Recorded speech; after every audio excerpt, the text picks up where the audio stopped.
उसके एक दिन पहले मुझे कॉल करना है। मैं मोबाइल पे कुछ बोलूंगा, वो आपको बोलना है, और अपने घर के बाहर, दुकान के बाहर या कहीं फैक्ट्री के बाहर।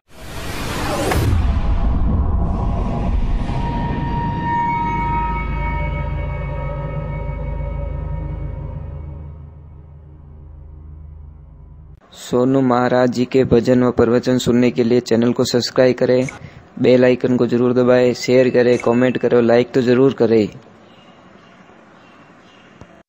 1.25 इंच, ठीक है, अंगुली जैसी जाड़ी होनी चाहिए, इतनी होनी चाहिए, और एक 2.5-3 मीटर का रेशम का लाल धागा लेना है, ठीक है। और जैसे ये शाख है, इतना टुकड़ा, तो इतना छोड़ देना टुकड़ा उसका, रेशम के धागे का यहाँ पे बांधना है, इतना छोड़ना है, और लंबे वाला इधर रखना है, और इसको एक गांठ देके दबा दो। फिर राउंड मारो, खाली राउंड मारते मारते कितना राउंड मारना, 106 राउंड मारना है, काउंट करना पड़ेगा आपको। 106 राउंड मार दिया और एक यहाँ पे लास्ट गांठ दे दी, तो गांठ कितनी हो गई, 2 गांठ, और आटे कितने हो गए, 106, तो टोटल 108 हो गए। फिर ये दोनों धागा जो एक तो ये बच्चा था, एक इधर से बच्चा, दोनों को सेम मात्रा में पकड़ के 3 गांठ देनी है, ठीक है। ये जब बना दो, उसके एक दिन पहले मुझे कॉल करना है।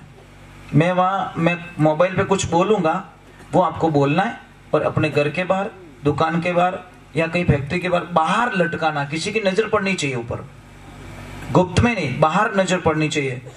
महाराज किसी की औकात नहीं है जो आपके धंधे को कोई प्रॉब्लम पहुंचा सके या आपकी फैमिली को कोई पहुंचा सके प्रॉब्लम, किसी की औकात नहीं है। मैं वहां से साधना कर दूंगा, पर एक दिन पहले मुझे बोलना पड़ेगा, गुरुजी कल मैं ये कर रहा हूं, ठीक है। करना दोपहर पहले, उतरते दिन नहीं करना है, ठीक है। और दूसरे नंबर, आप मेरा नंबर ले लीजिए। कोई सलाह लेनी हो तो 99% आपको वहां पे आना पड़ता है। बाई चांस 10% ही एक ऐसी गैप रहता है कि उसके अंदर अगर आप नहीं आ पा रहे हो तो मुझे टाइम मिल गया तो मैं आपको आप जवाब दे सकता हूँ। कोई भी समस्या हो, गृहस्थी जीवन की हो, धंधे के बारे में हो, या कोई सगाई सगपन की कोई भी प्रॉब्लम्स हो, आप मुझे पूछिए। घर में भी बहुत सारी प्रॉब्लमें चल रही है, अगर किसको पढ़ाई नहीं आ रही है या जॉब नहीं लग रहा है तो पूछ सकते हो आप मुझे, ठीक है। परंतु 99% अगर मैं फोन अटेंड नहीं कर रहा हूं तो इसका मतलब मैं बिजी हूं, ठीक है। नाराज मत होना, अगर फोन अटेंड कर लिया तो फिर आपका नसीब, आपसे बात कर लूंगा। तो आपको एक, आपका मरना हुआ ही नहीं कि देवी में अमर हो, कि डुप्लीकेट बातें मत करो, झूठ बोलते हो तुम अमर हो तो मैं क्यों नहीं हो सकती, कि देवी मैंने अमर कथा सुन के रखी है इसलिए मैं अमर हो गया, और तूने कभी कथा सुनी नहीं, तू बार बार जन्मती है, बार बार मर जाती है। तो बोले भोलेनाथ मेरे को सुना ही नहीं, कि मैंने बहुत कोशिश की सुनाने की, पर कभी सुना ही नहीं तूने, कि अभी मोड़ो नहीं दियो, चलो मुझे भी अमर कथा सुना लो, मैं भी अमर होना चाहती हूँ, मैं मरना नहीं चाहती, कि चलो कोई बात नहीं, तैयार। अच्छा मुहूर्त देख के कथा सुना लूंगा। जब मुहूर्त आया तो भोलेनाथ ने बोला जाओ कैलाश के सब जगह आवाज लगा दो, कोई जीव जंतु कोई प्राणी यहाँ पे नहीं रहना चाहिए, क्योंकि अमर कथा में कोई नहीं यहाँ रहना नहीं चाहिए। तो मां पार्वती ने सबको जाके बोल दिया कि भाई के देखो 7 दिन लगेंगे, 7 दिन तक कोई यहाँ पे मत आना, क्योंकि भोलेनाथ मुझे अमर कथा सुना रहे हैं और बीच में कोई विघ्न बाधा नहीं चाहिए। मां पार्वती को दूसरी शर्त रखी कि देखो हुंकारो देवना जरूरी है, अगर हुंकारो बंद तो कथा बंद। अब मां पार्वती सबको बोल के आ गई, तो एक तोती थी, सूखी तोती थी, तो जैसे ही वो उड़ी तो वो गर्भवती थी, तो अंडा नीचे गिर गया। तो मां पार्वती ने बोला ये तो अंडा है, ये क्या सुनेगा, अब वो तो वहीं गिरा था। अब महाराज भगवान की कृपा हुई, कथा आरंभ हुई, और मां पार्वती जी हुंकारा दे रही, महादेव अंतर ध्यान लगा के बैठे, आंखें बंद करके आसन लगा के बैठे हैं, और अमर कथा आरंभ होती है। कथा सुनते सुनते सुनते वो अंडा पकने लग गया, सेवने लग गया, और उसमें से एक सुंदर बच्चा पैदा हो गया, और इधर मां पार्वती को नींद आ जाती है। अब उस बच्चे ने बोला कि अगर हुंकारो बंद तो कथा बंद। तो वो शुक नाम का जो पक्षी था ना तोता, वो हुंकारो देवनो स्टार्ट कर दियो। जब कथा पूरी हुई 7 दिन में, और जैसे ही महादेव ने जय बोली, एकदम पार्वती जी की नींद खुली कि कथा पूरी हो गई। कि हाँ, के कहां तक हुई, तुझे पता ही नहीं है कि नहीं मैं तो सो गई। ये अरे आप तो सो गए थे, कथा किसने सुनी? वो हुकारो कौन दे रही हो? तो मैं भी आंखें बंद करके बैठा था कि ये तो पता नहीं है, पीछे देखा तो तोता का बच्चा। भोलेनाथ को क्रोध आया, ये चोर, चोरी से कथा सुन ली, अब मैं तुझे जिंदा छोड़ने वाला।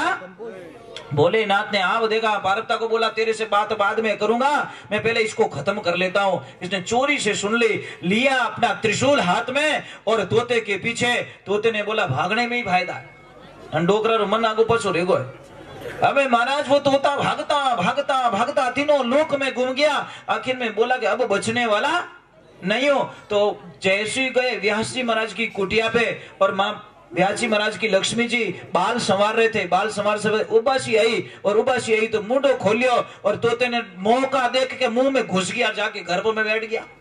बोलते अब शेफ हूं, अब मुझे कोई खतरा, क्योंकि वो जानता था कि भोलेनाथ कभी स्त्री पे हाथ नहीं उठाते। और एक ध्यान रखना, जो सचमुच में इंसान होता है वो मर जाएगा, पर अपनी लक्ष्मी पे कभी हाथ नहीं उठाएगा और उसको गाली ग्लोज नहीं देगा। कदी ज अपनी धर्म पत्नी माते हाथ मत उठाई जो, और कदी उन्होंने गाली ग्लोज मत कर जो। पर कई तो डीलर बैठा है मोटा मोटा, घनी गालियां बोले महाराज, अच्छी अच्छी कंपनी री ब्रांडेड। हाँ तुम्हारी बेटी ने बोली जने था नानी याद आई नहीं। जब आप किसी और की बेटी को बोलते हो ना, जब आपकी बेटी को कोई गाली गलौज करेगा, थप्पड़ मारेगा, तब आपको याद आएगा कि सच में कितना दर्द होता है, कितनी चोट पहुंचती है। महाराज हम इतने नीचे गिर गए, इतनी नीच हरकत करने लग गए कि माताओं बहनों पे हाथ उठाने, एक तरफ मां दुर्गा की पूजा करते हैं और एक तरफ उस ओरिजिनल जो लक्ष्मी हमारे घर में है उसको हम गाली गलौज करते हैं। थोड़ा बहुत तो शर्म करो भाई, थोड़ी शर्म करो। अब महाराज भोलेनाथ भी भाई खड़े रहे बेटो, कदी न कदी तो पासों निकली, कदी तो बारे आई। जितने व्यास जी महाराज आते हैं, और भोलेनाथ मैंने वर्षों तक तुम्हारा तप किया तो भी आपके दर्शन नहीं हुए, आज अहो भाग्य मेरे द्वार पे खड़े हो। भोलेनाथ बोले दुखी रियोड़ो आयो, कोई दर्शन की कोई जिज्ञासा नहीं है, मैं तो दुखी रहने हो कि कहीं योग मेरे यहाँ पे चोरी हो गई। व्यास जी महाराज हंसने लगे, ओ बाबोरी चोरी वे कहीं राकोड़ो लेगा कहीं रियो, थरगन है ही कहीं है भाई, थोड़ी धूनी मुंह को राख लेगो कहीं रियो, बानी लेगो कहीं रियो। भोलेनाथ बोले नहीं, अरे ये तुम्हारे आश्रम में एक आया है तोता, उसने मेरी अमर कथा सुन ली और उसको मारे बिना मैं जाने वाला नहीं हूं। महाराज व्यास जी महाराज बोले सच में आपको भोले बोला ना, तुम भोले ही हो। भोलेनाथ इसीलिए नहीं कहा, आपने अभी क्या बोला, इसने अमर कथा सुन ली क्या? हाँ, और बताइए अमर कथा सुनने वाले को क्या होता है? क्या वो अमर हो जाता है? वो तो मरता ही नहीं है। तो भोलेनाथ इसने अमर कथा सुन ली, अब वो मरेगा कैसे? क्या महादेव जी टावर आयो एकदम, हाँ ये तो कथा सुन ली, ये तो मरने वाला नहीं है। यूं जी पेट्रोल वायो लाल यहाँ फिर लाल, ये तो मरने वाला ही नहीं है। महाराज भोलेनाथ ने बोला रॉन्ग नंबर लग गया, चलो कोई बात नहीं, आवाज लगी आजा आजा तुझे कोई खतरा नहीं है। वो बोला नहीं नहीं, चक्कर में आने वाला नहीं हूँ, मैं जैसे ही आऊंगा ये माया है ना मुझे पकड़ लेगी और माया के जंजाल में मैं फंस जाऊंगा, फिर संसार के कर्म करूंगा और संसार के कर्मों में मैं बंधता जाऊंगा। मैं नहीं बाबा यहाँ सेफ हूं। ऐसे करके 12 वर्ष बीत गए, माँ के गर्भ में बच्चा आ ही नहीं रहा है। तब श्री नारायण विष्णु ने आके बोला एक गांठ बाकी रही, और उसने तुरंत साड़ी के पल्लू को छोड़ गए, एकदम हृदय से आवाज लगाई, रे द्वारकाधीश अब लाज रख ले। साड़ी से हाथ छूट गया और भगवान की तरफ हाथ हो गया। भगवान ने तनिक देर नहीं की, तुरंत चीर बढ़ा दिया। जब एक दिन मौका था तो भगवान को बोला प्रभु आप इतने लेट क्यों आए मेरी लाज बचाने के लिए?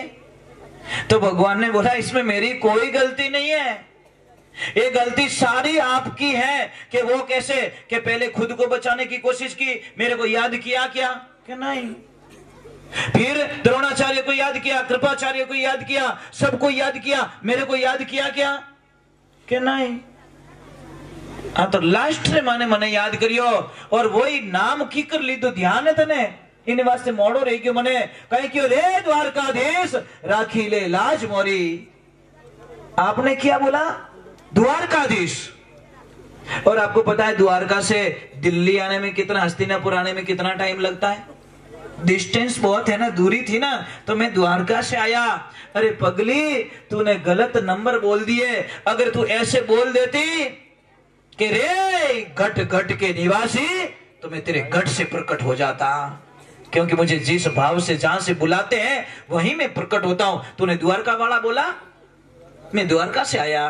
तूने बोल दिया घट घट के निवासी, तो मैं तेरे घट के अंदर प्रकट हो जाता। कहां मुझे देरी लगती है? नामी को तो चिंता हो रही, मेरा नाम ना हो जाए बदनाम।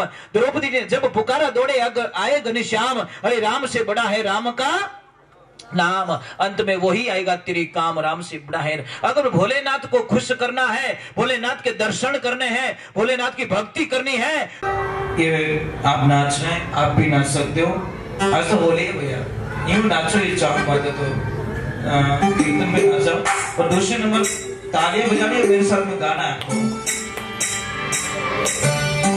अरे चित्रकूट के गाट गाट पर चित्रकूट के गाट, रबी न जो मेरे बांडी राम मेरे घर आना, ओ राम मेरे घर आना।